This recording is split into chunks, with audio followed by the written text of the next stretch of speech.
Olá, meus amigos. Deus abençoe a vocês, que o dia de hoje, esta sexta-feira, seja magnífica para cada um de vocês. E se por acaso você é aquela criatura que foi vítima de macumba, hoje é dia de libertação especial em todo o trabalho da Igreja Universal do Reino de Deus.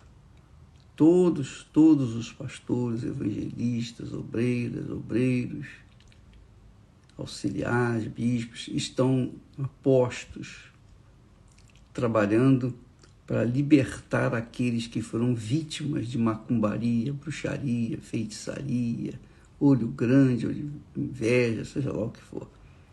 Sexta-feira 13, nós só vamos ter uma outra sexta-feira 13, parece que só no ano de 2026, se eu não me engano. Bem, seja como for, você é convidado a participar dessa concentração de fé no dia de hoje, pela manhã, à tarde, à noite, o dia inteiro. Mas o que eu queria falar com vocês não é isso não. O que eu queria falar é sobre o que o apóstolo Paulo, ensinando o seu discípulo Timóteo, ele diz assim: o fim do mandamento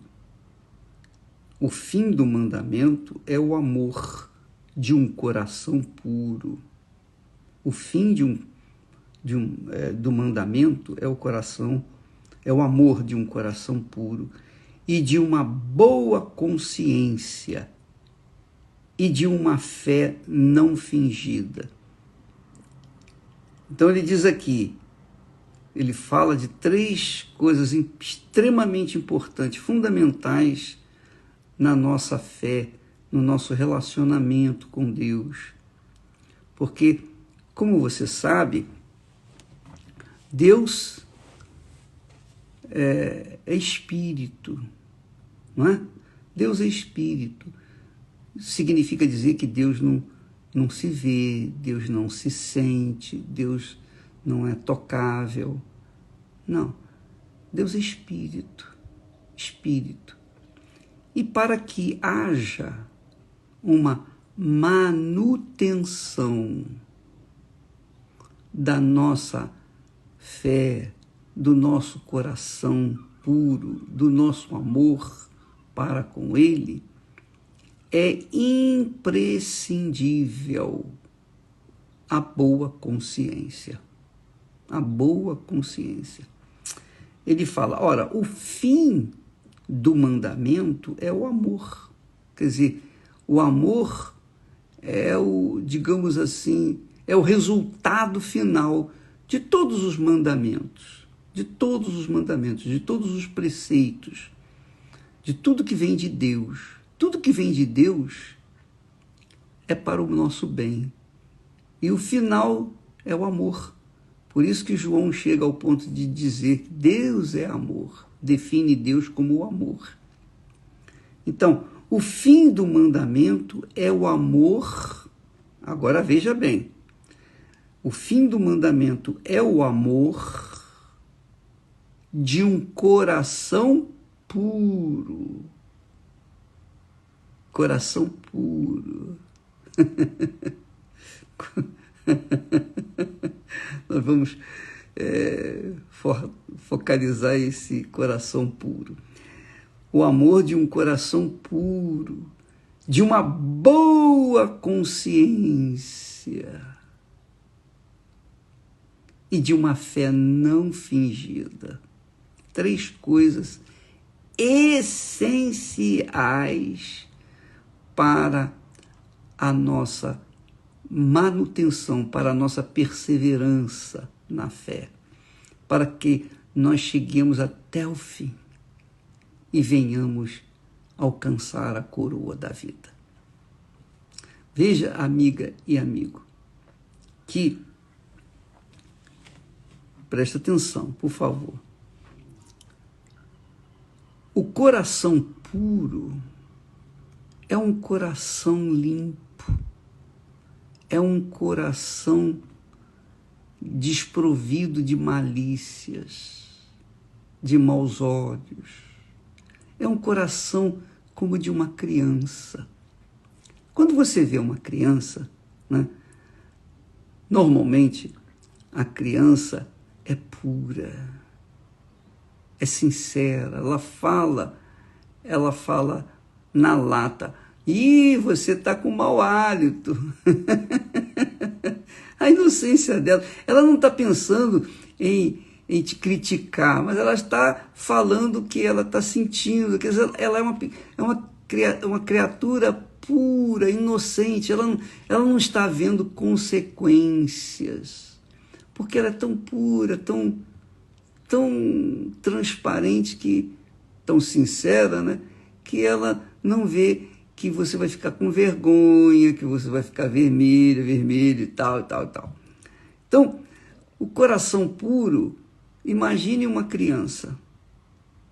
Imagine, por exemplo, o sorriso de uma criança. Quando você vê uma criança sorrindo, você vê a pureza do seu coração. A criança não ri forçada. Ela não finge que ri. É ou não é? O adulto, sim. Os adultos fingem, mas a criança não finge. É por isso que Jesus disse que quem não recebeu o reino de Deus como uma criança não pode entrar nele. Então, o amor tem que ser de um coração puro, transparente, um coração autêntico. Isso é o amor. E de uma boa consciência. A consciência todo mundo sabe, o adulto sabe o que é a consciência. Talvez a criança não saiba, mas o adulto sabe do que é uma boa ou do que é uma má consciência. Quando nós cometemos alguma falta, alguma falha, algum pecado, imediatamente, automaticamente, a nossa consciência dói. É ou não é? Não dói? Não dói a sua? Eu lembro que muitas vezes a minha consciência doeu, quer seja por um pecado, por uma falha, por uma palavra que eu coloquei de forma indesejável, mas eu falei na hora da ira, na hora da revolta, a gente fala pragas, a gente fala um monte de coisas que a gente não queria falar. Isso é normal. Mas o importante é que quando nós erramos, qualquer que seja o erro, por menor que seja, a consciência lateja.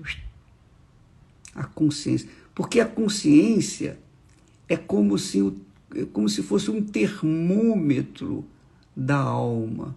Quando a consciência lateja, então a pessoa ela fica em dúvida. É ou não é?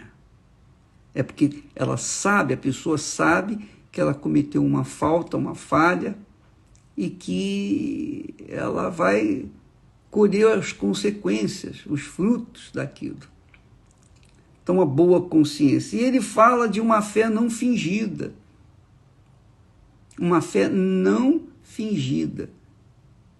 Quer dizer, uma fé autêntica. A fé fingida era a fé dos hipócritas, dos fariseus, dos escribas, que conheciam bem a Bíblia, porque eles copiavam a Bíblia. Escribas eram aqueles que copiavam a Bíblia, os mandamentos, os profetas, os salmos. Então, esses escribas conheciam a Bíblia de cor e salteado, porque eles não faziam outra coisa na vida. Desde que aprenderam ler e escrever, eles só faziam copiar a Bíblia. Copiar. Todos eles copiavam. Então eles tinham um conhecimento vasto, enorme do que estava escrito.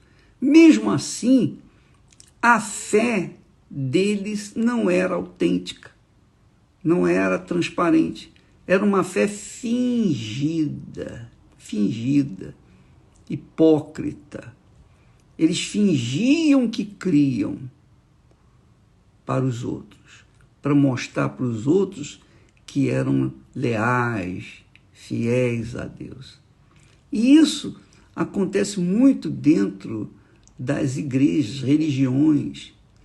Você sabe que as religiões, as igrejas, são uma fábrica de hipocrisia, fábrica de hipócritas. Às vezes as pessoas são incrédulas, elas não querem se converter porque elas sabem, elas conhecem os meandros do que acontece dentro da igreja, as fraquezas, as hipocrisias, os fingimentos, as orações repetidas, rezas, e que a pessoa faz sem ter qualquer sentimento para com aquilo que está lendo ou está falando. Então, você há de observar nesse texto, e Paulo fala de um exemplo disso, ele diz lá que conservando a fé, na mesma carta a Timóteo, conservando a fé e a boa consciência, a qual, rejeitando, fizeram naufrágio da fé. Ele diz isso com respeito a Himeneu e também a Alexandre. Eram 2 discípulos dele, entre os muitos, que deixaram a sua boa consciência, deixaram minar-se com a má consciência e acabaram naufragando na fé. Isso é um fato, isso é uma realidade, tão certo como Deus existe. As pessoas naufragam na fé, não é por causa das outras pessoas, não. Elas naufragam na fé porque elas permitiram que a sua consciência, a sua boa consciência, se contaminasse com o veneno que o mundo se nos apresenta. Então, eu queria que você prestasse bastante atenção. Por exemplo, quando uma pessoa quando o pastor sai da igreja, o bispo, qualquer pessoa, qualquer oficial da Igreja Universal sai, quando essa pessoa sai, ela sai contaminada, ela sai envenenada, ela sai cheia de mágoas, de rancores, cheia de pecados, porque ela deixou a sua consciência boa de lado, ela perdeu o contato com o primeiro amor, ela deixou o primeiro amor. Então, quando ela deixa o primeiro amor, ela absorve dentro de si a contaminação do mundo. Ela absorve dentro do seu coração algo que vai gerar pensamentos maus, que vai gerar mais ainda veneno. Então, a pessoa, quando sai da igreja, ela sai com a consciência pesada, uma má consciência. E quem ousa seguir essa pessoa na internet, nas redes sociais, é óbvio que vai ouvir dessa pessoa com a má consciência falando uma opção de coisas. Vai ficar falando um monte de mentiras misturadas com verdades para tudo parecer que é tudo verdade. E depois, o que acontece com aquelas pessoas que foram curiosamente saber por que ela saiu? Sabe, aqueles intrusos, aquelas pessoas que gostam de fofoca, aquelas criaturas que gostam de saber o porquê, qual a causa, querem saber os meandros, querem saber o que está acontecendo, o que está acontecendo na igreja. Quer dizer, são pessoas que vão seguindo o caído, e é óbvio que essas pessoas vão contaminar suas mentes, vão contaminar suas boas consciências e acabam se perdendo também. Então, amiga e amigo, eu não falo isso aqui tentando defender o trabalho meu, o trabalho da igreja, o trabalho que todos executamos. Eu não preciso defender. O trabalho é defendido pelos próprios que nascem do Espírito Santo. Então, o próprio trabalho se defende por ser um trabalho de acordo com a vontade de Deus. Eu não sou perfeito, nunca fui perfeito, eu nasci com defeito fisicamente e tenho meus defeitos, tenho minhas falhas, tenho as minhas fraquezas, cometo os meus pecados, eu os cometo, claro, às vezes eu os faço de forma inconsciente, inconsequente. Mas por quê? Porque eu sou um vaso de barro, eu não sou nada. Eu sou um servo. E se Deus me confiou um trabalho, uma responsabilidade, Ele sabia que Ele não poderia contar com perfeição em mim. Ele sabia, Ele sabe disso. Ele não encontrou perfeição em nenhum dos homens que usou no passado. Todos caíram, todos falharam, todos tiveram suas fraquezas, suas falhas, seus erros. Mas aqueles a quem Deus escolheu, Deus os guardou e os resgatou e os salvou para que os erros deles viessem levar para os demais aquela consciência, olha, eu errei, eu falhei, como o caso de Davi, mas fui eu que errei, a culpa não é de ninguém, fui eu, meu pecado é meu. Então Deus permitiu tudo aquilo com Davi, sabendo que ele ia cair, sabendo que ele ia falhar, sabendo de tudo, e deixou registrado, sabe para quê? Para que você e eu, nós aprendêssemos a conviver neste mundo hostil e colocássemos então a nossa barba de molho para não vir cair no mesmo, incorrer no mesmo erro. E mesmo assim a gente acaba falhando, porque nós somos homens. Nós somos barro. Por isso que Paulo chega ao ponto de dizer, para mim, o morrer é lucro. E o viver é Cristo. Quer dizer, o morrer é lucro, porque eu vou já direto para os braços do meu Pai. E o viver é sacrifício, é morte. É o contrário. O viver, ou melhor, o morrer é lucro. E o viver é perda, é risco de perda. Porque você se arrisca a se envolver com problemas que você acaba deixando a sua boa consciência de lado e aí naufragando na fé, como foi o caso de Alexandre e Himeneu, no caso dos discípulos de Paulo. Então, amiga e amigo, deixa eu falar para você. Ontem eu estava falando a respeito com alguém, tivemos uma excelente conversa, magnífica conversa com alguém, e naquele momento nós lembramos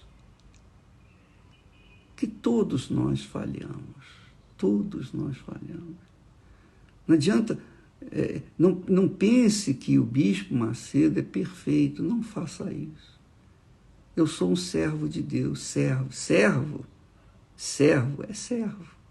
O servo sempre vai ser servo, até a morte, quando então receberá a coroa da vida e vai deixar de ser servo aqui na terra para servir ao nosso Senhor lá nos céus. Então, mas eu sou falho. Enquanto eu estiver nesse corpo, eu sou falho. Eu estou sujeito a toda sorte de erros, de pecados. Agora, é claro, como é que eu posso manter a minha boa consciência? Porque mantendo a minha boa consciência, eu mantenho a minha paz com Deus. E se eu estou em paz com Deus, eu estou em paz comigo mesmo, que é o importante. Se as pessoas não estão em paz comigo, o problema é delas. Mas se eu estou em paz comigo,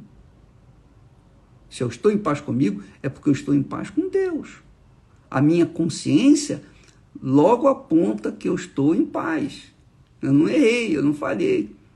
Contudo, se eu cair, se eu pecar, imediatamente a minha boa consciência vai latejar e eu vou, se eu não resolver esse problema, se eu não der uma de Davi e confessar o meu pecado, então aquele pecado vai crescendo, e eu acabo perdendo a boa consciência, e perdendo a boa consciência, eu vou perder a fé. E perdendo a fé, eu perco a minha salvação. Porque a salvação é pela fé. A salvação é pela fé. A salvação é pela fé. Então, para que eu possa manter a minha salvação em dia, eu tenho que manter a minha fé em dia. Para que eu mantenha a minha fé em dia, eu tenho que manter a minha boa consciência em dia. Para que eu possa manter a minha boa consciência em dia, eu tenho que fugir do pecado. Eu tenho que fugir desse mundo. Eu tenho que fugir de cair em tentação. E eu posso falar isso para você. São 57 anos que nós vimos servindo ao Senhor Jesus. Que Ele me salvou, me batizou com o Espírito Santo, etc. Eu falhei? Eu falhei. Eu errei? Eu errei. Eu pequei? Eu pequei. Mas por que eu ainda estou aqui vivo? Porque eu me consertei com o meu Senhor. Eu achei graça, aí vem a graça de Deus. Eu achei misericórdia da parte de Deus que me convenceu do meu pecado. O Espírito Santo falou, você está errado. Então eu me submeti, pedi perdão, confessei os meus pecados, me lavei, fiquei purificado. Então eu mantive novamente a minha boa consciência. Minha consciência estava limpa, meu coração estava puro e consciência limpa e a fé que agrada a Deus. Então, minha amiga, deixa eu repetir isso para você não se esquecer. Para que eu possa manter a minha fé, a minha comunhão com Deus, fé é certeza, convicção, comunhão com Deus. É uma ponte entre eu e Deus, é um canal de comunicação entre eu e o Deus Todo-Poderoso. Então, esse é o canal, é a fé. Então, a certeza. Para que eu mantenha essa fé pura, eu preciso manter a minha consciência pura. Porque a minha consciência pura vai gerar uma fé pura. Mas se a minha consciência falhar, se a minha consciência latejar, significa que eu arranjei um pecado, eu cometi um pecado. Cometendo aquele pecado, a minha consciência fica manchada e a minha fé fica neutralizada. Então, uma coisa vai dependendo da outra. E E é isso que faz muita gente cair na tentação. Você cair, Deus sabe que todos nós caímos, todos nós falhamos, todos nós erramos. Deus sabe. É por isso que Jesus manda que a gente manda a gente vigiar e orar, para que nós não entremos em tentação e não venhamos cair em tentação. Então a pessoa tem que estar permanentemente vigiando, guardando a sua boa consciência. Porque é mais preciosa você guardar a sua consciência, é mais precioso você guardar a sua consciência, a sua boa consciência, do que propriamente você querer fazer trabalhos evangelísticos, querer fazer a obra de Deus, querer ajudar as outras pessoas. Porque antes de você ajudar alguém, você tem que se ajudar a si próprio. Como é que você pode salvar alguém se você está se afogando? Então eu parto do seguinte princípio. Primeiro é a minha salvação. Eu não vou colocar a minha salvação em risco por nada e nem ninguém, nem parentes, nem filhos, nem a minha esposa querida, ninguém, nem o meu trabalho, ninguém. Eu vou permanecer firme nas minhas convicções, mas eu preciso ter a minha boa consciência também bem estabelecida. Uma vez a minha consciência está bem estabelecida, tranquila, então a minha fé será limpa, o meu coração estará puro, o meu amor para com as outras pessoas, para com as criaturas que estão ao meu redor, esse vai estar sempre sendo renovado. E o meu amor com Deus acima de tudo. Então, uma coisa leva a outra, mas tudo depende de uma boa consciência. Se você não tiver, não adianta você, por exemplo, você está com a consciência pesada, latejando, porque a consciência latejando é pecado. E você fazer a obra de Deus, mandar demônio embora. Você pode até mandar demônio embora. Você pode até pregar o evangelho. Você pode até curar os enfermos. Você pode até profetizar. Você pode fazer a obra de Deus. Mas isso não significa que você é a oferta que Deus aceita. Então, sua oferta não serve, embora o seu trabalho pareça aos olhos humanos um trabalho magnífico. Então, antes de eu fazer, primeiro tenho que ser. Entendeu? Antes de você fazer, você tem que ver o que você é. Porque se você não é, como que você vai fazer? Então, a fé fingida é justamente essa. A pessoa tenta macular ou maquiar, passar um rouge, um batom, um colorido no rosto da fé para esconder as suas rugas, esconder as suas manchas, esconder o que é feio. Mas ela parece linda, maravilhosa. Você vê na televisão é uma coisa, mas quando você vê pessoalmente, eu pensei que era assim.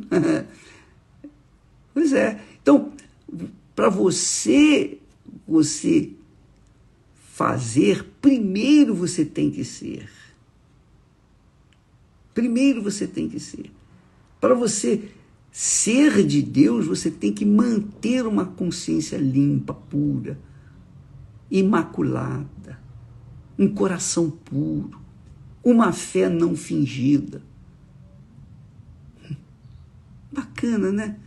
Muito bacana. Você veja que a fé é algo muito inteligente, a fé sobrenatural, porque a fé natural é uma fé que passageira, é a fé sentimental, é a fé de querer ver para quê.